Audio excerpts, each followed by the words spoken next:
Halo semuanya, Assalamualaikum warahmatullahi wabarakatuh. Perkenalkan, nama saya Niti Melani, tutor mapel sosiologi. Nah, materi kita hari ini yaitu tentang keberagaman individu. Dalam Kamus Ecos dan Sadeli 1975, dinyatakan bahwa individu adalah kata benda dari individual, yang berarti orang, perseorangan, dan oknum.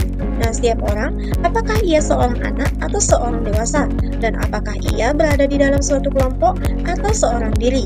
Nah, kata ia ini tetap disebut sebagai individu. Nah, individu ini menunjukkan kedudukan seorang yang bersifat mandiri.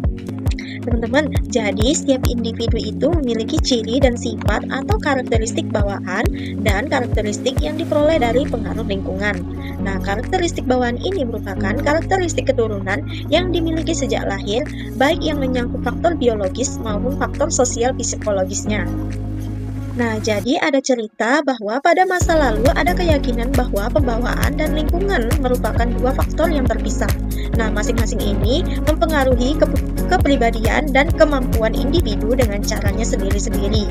Namun, kemudian makin disadari bahwa apa yang dirasakan oleh seorang anak, remaja, atau dewasa ini merupakan hasil dari perpaduan antara apa yang ada di antara faktor-faktor biologis yang diturunkan dan pengaruh-pengaruh lingkungan. Adanya perbedaan individu. Nah, di dalam aspek perkembangan individu itu dikenal ada dua fakta yang menonjol, yaitu yang pertama, semua diri manusia itu mempunyai unsur-unsur kesamaan di dalam pola perkembangannya.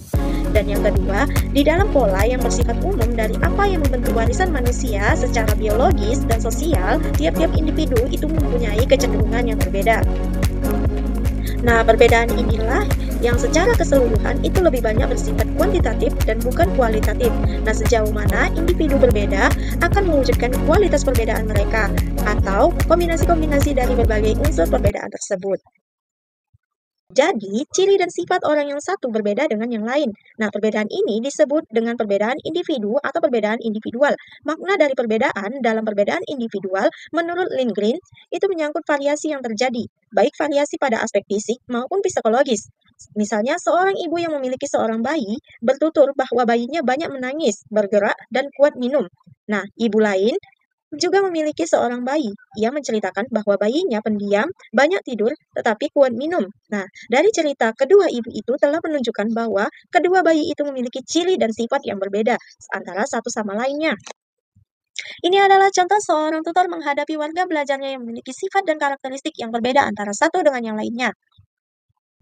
Seorang tutor setiap tahun ajaran baru itu selalu menghadapi warga belajar yang berbeda antara satu dengan yang lainnya.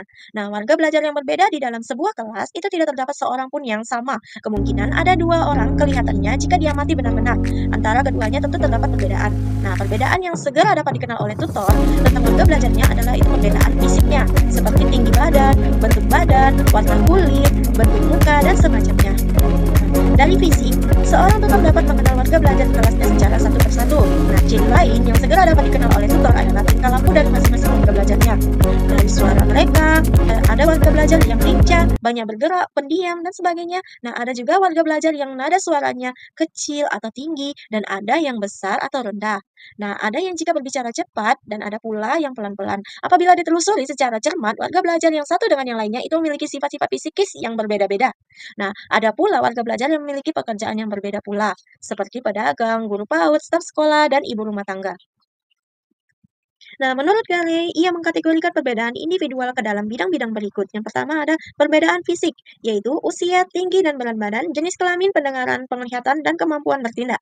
Yang kedua, perbedaan sosial, termasuk status sosial ekonomi, agama, hubungan keluarga, dan suku. Dan yang ketiga, perbedaan kepribadian, yaitu watak, motif, minat, dan sikap. Yang keempat, perbedaan intelijensi dan kemampuan dasar. Yang kelima, perbedaan kecakapan atau kepandaian di sekolah. Jadi, perbedaan fisik itu bukan hanya terbatas dari ciri yang dapat diamati dengan panca indera kita saja, seperti tinggi badan, warna kulit, jenis kelamin, nada suara, dan bau keringat. Akan tetapi, ciri lain yang dapat diketahui setelah diperoleh informasi atau diadakan pengukuran, usia, berat badan, kecepatan berlari, golongan darah, pendengaran, penglihatan, dan semacamnya. Ini merupakan ciri-ciri yang dapat diamati dengan penginderaan. Nah, secara kodrati, manusia memiliki potensi dasar yang secara esensial membedakan manusia dengan hewan, yaitu pikiran, perasaan, dan kehendak. Sekalipun demikian, potensi dasar yang dimilikinya itu tidaklah sama bagi masing-masing manusia. Nah, oleh karena itu, Sikap, minat, kemampuan berpikir, watak, perilakunya, serta hasil belajar manusia itu berbeda-beda. Nah, perbedaan tersebut berpengaruh terhadap perilaku mereka di rumah maupun di sekolah. Nah, gejala yang diamati adalah bahwa mereka menjadi lebih mampu dalam bidang seni atau bidang ekspresi lainnya, seperti olahraga dan keterampilan. Nah, sebagian lagi dapat lebih mampu dalam bidang kognitif atau yang berkaitan dengan ilmu pengetahuan. Sekian pembahasan kita, saya ucapkan terima kasih. Wassalamualaikum warahmatullahi wabarakatuh.